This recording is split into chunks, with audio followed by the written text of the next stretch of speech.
Extramarital affairs. Okay, why it happens? I was working for a corporate company, and every year I used to recruit around around 1,000 engineers and MBAs and ICWAs, and we used to distribute it across the whole factory setup in India.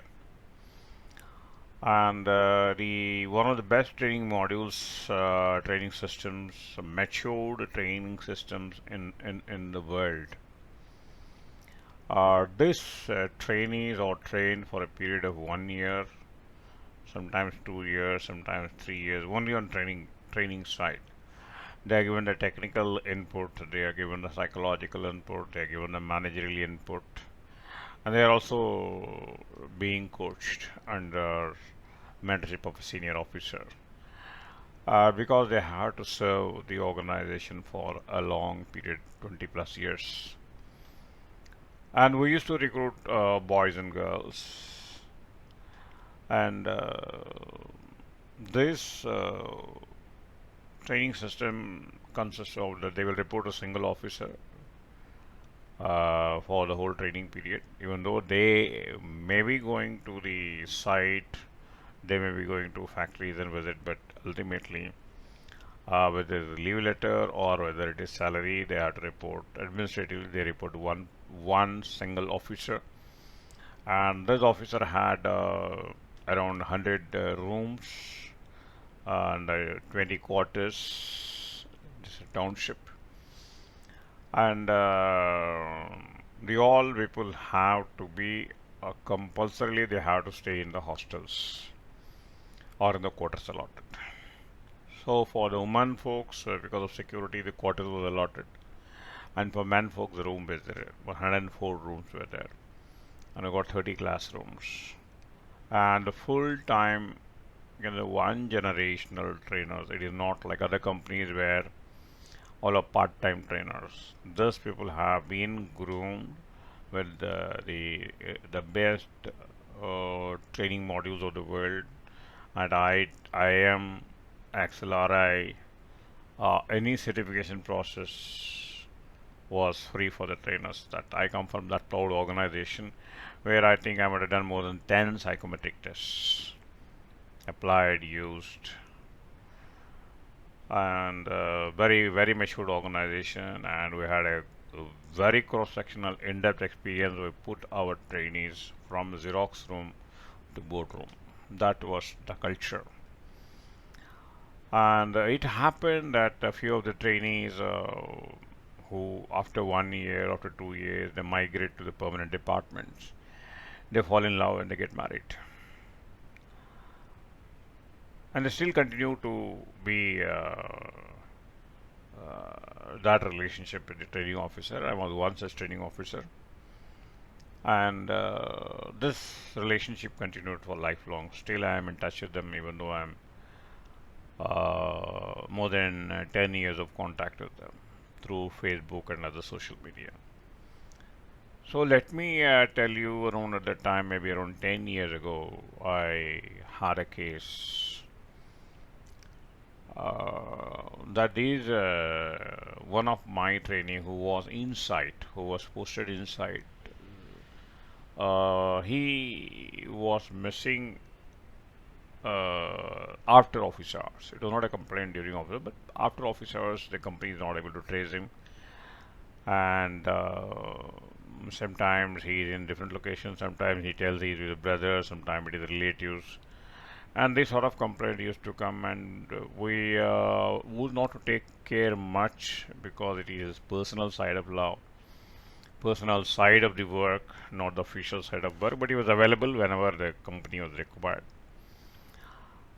It happened like that. And one day I got a message from the side that this person has been caught in police, and he was found in a very wrong place.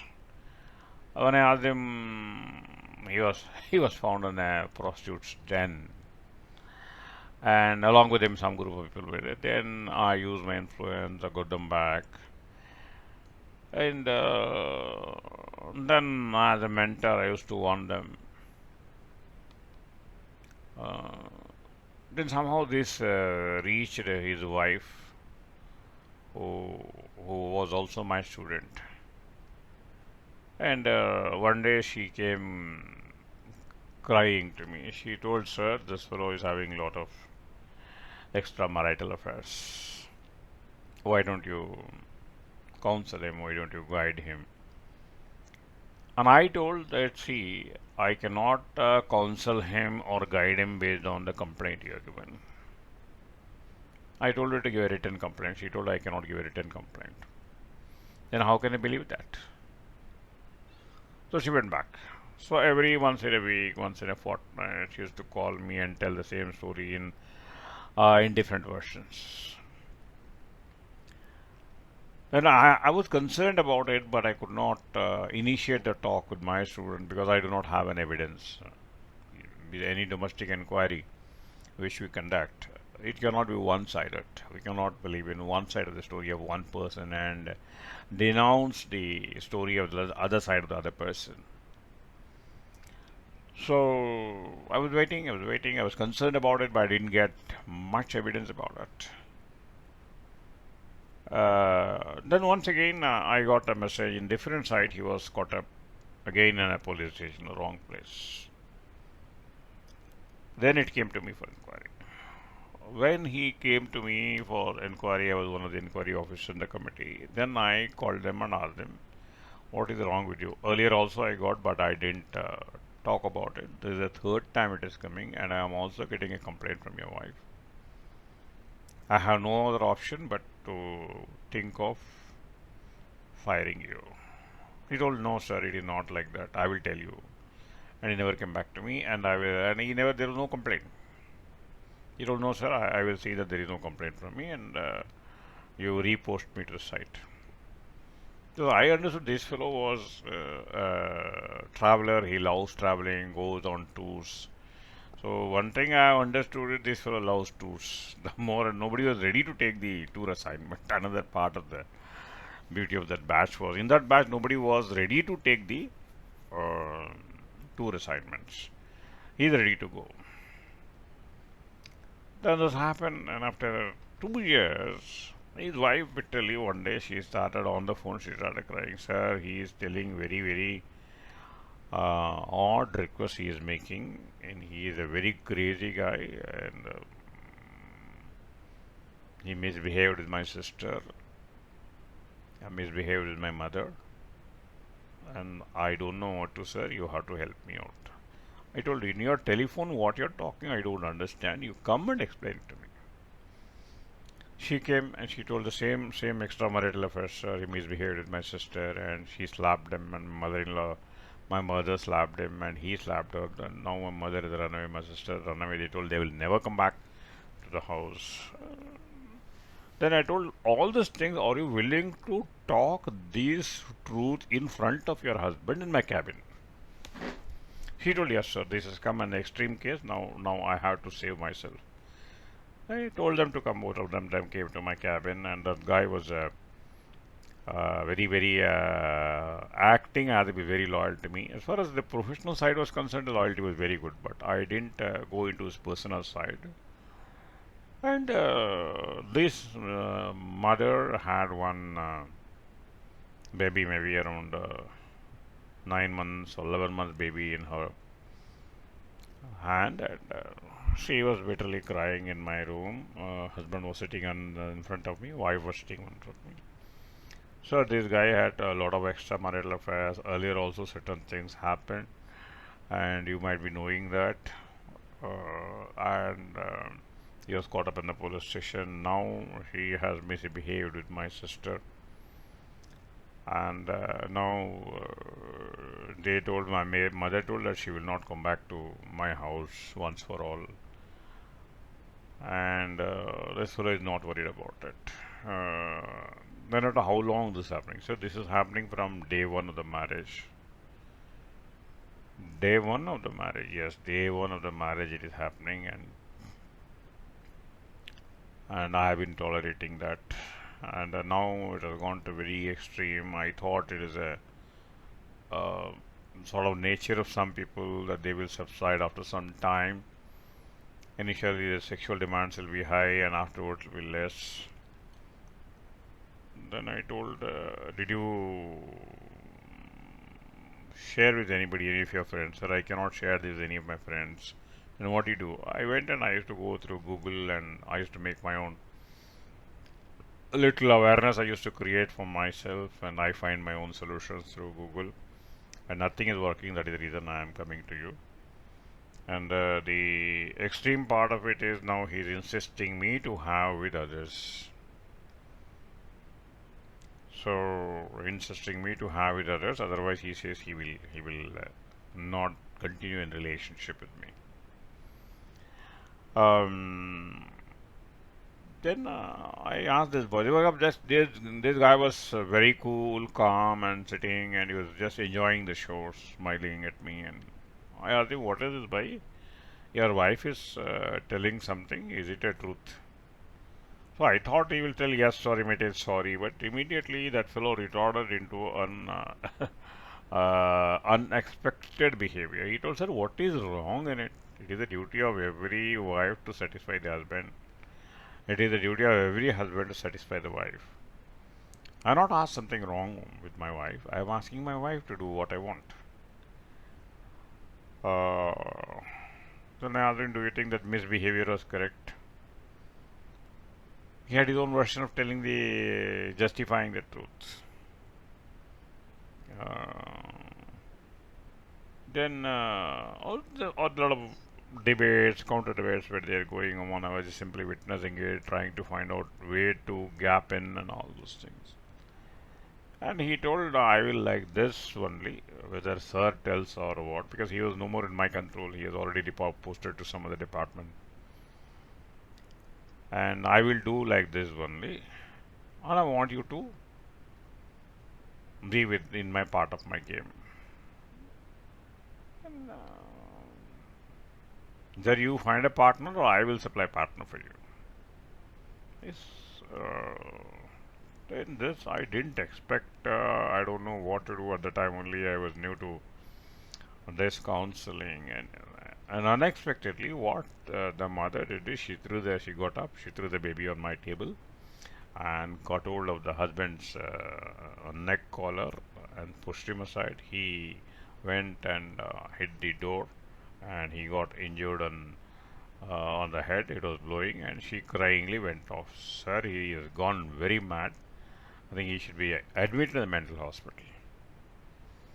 She went off. I was really scared. This fellow went on calling her name and ran behind her. "Sorry, sorry, sorry, sorry." Then I don't know what to do. It was a big chaos for me. I didn't expect that this will happen in my cabin. First time handling such case.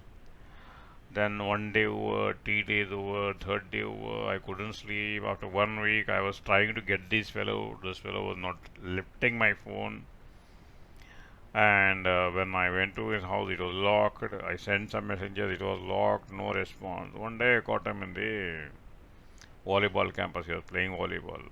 I asked him, "Hi, how are you?" He told, "I'm fine, sir." I didn't see any sort of feeling in his face. "How's your wife?" He told, "Very fine, sir." Then I told her, "You do one thing, ask her to meet me." "Sir, I don't know where she is." Then I asked, "You just now told it is fine, everything is going well." "No, sir, no, sir. The problem is on that day she went and she never came back. So 1 week is over." Then I asked him, "Then you find out where she is." "No, sir, every time she does like that. Whenever she is disturbed, whenever I make these problems, she is to go away. And she will return. She is to go to her relative's house, and after some days, 10 days and 1 week, she will come back." So I told, "Then find out where she is." Wherever she is, they said, "No, sir, she will come." Then I was little worried, and I told him, "See, the way she went from my cabin was very, very disturbing for me. And the way you talked on that was very, very impolite and very rude behavior from our side. Uh, then I told them, you trace her immediately and ask me to report to me in 24 hours. She told, no, sir, that's okay, sir, not to worry about it. She is very strong. I told, very strong or weak is not a question. So, moral responsibility. It happened in my cabin. Why I'm morally responsible? And I was trying to motivate this guy. I could understand this guy is not in a mood to listen to me. Then I told you do one thing. Either you are reporting me in the next 24 hours, okay, or else I'm going to hand over the case to police station. If something happens, I am not responsible. Police will talk to you. Then he was scared. No, no, no, no, not like that, sir. I will go and find out. And I want immediately in 1 hour, I want a report. At least on phone, tell me where she is.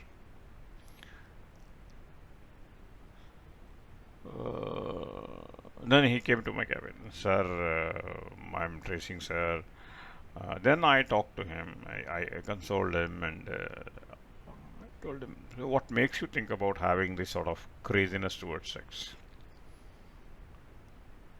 Uh, See, sir, I have to tell you now the truth. She doesn't accept my request for sex, and she has got certain odd requests for sex, and which I cannot honor. And I put on condition this is the way of enjoying sex, and she says this is not the way of enjoying sex. And we got married at a very early age. We couldn't enjoy each other, and now she'll become a mother, and my work keeps me away from that. I badly need this, and that is the reason I go for this. And now, even if I come at home, full of relatives, one by one, and I don't get a privacy for my wife. And I asked him that how many times you had, sir, to tell you frankly, I didn't have anything, sir. Once I went for prostitutes, I was caught up from there. I stopped it to tell you frankly, I do not have any affair at all. I'm creating all this story at least that she will give me that particular request I am making. So I could understand. I could understand there's a meaning in what is talked that he couldn't enjoy sex. He has become a father. There is no the priority is shifted. And mostly for the women folks, once the children come, they become the mother, the other focus dies down. For men, the sexual urge is more. So I could see in meaning what is talk. So I told them I was looking at his eyeball movement, these sort of things, and I don't know what to do. I told, okay, what you're telling me is right, I can understand, but you have to do something, but don't create a big enmity with. Already you had your misbehavior with your family has made you apart. I don't want you to behave like this. Try to manage it. First, you go and find out where she is there. And he went for 1 day, 2 day, 3 day. Uh, where she's not able to trace her. And mm, what he got was that she has taken a lot of sleeping tablets with her that belongs to her uh, mother-in-law. He has taken with the baby, and he was really scared. I was also scared. I couldn't sleep, and this was a part of a big shock to me. Extramarital affairs, ruining person's life, my own student's life. He has got certain sexual demand which she is not fulfilling. She is having a sexual demand which he is not fulfilling. And by the time the child has come, still he wants to be young. She doesn't want to be young. She wants to be a full-time mother. This fellow wants her back. Like a newly married wife. These are certain questions which I started thinking for me. I'm not able to get. Morally, it was not a company's requirement. It was an extra responsibility voluntarily I've taken on myself. And how to help them out, how will they handle such cases, I don't know. But yes, morally I'm a failure. I'm not able to guide my trainees. Thank you.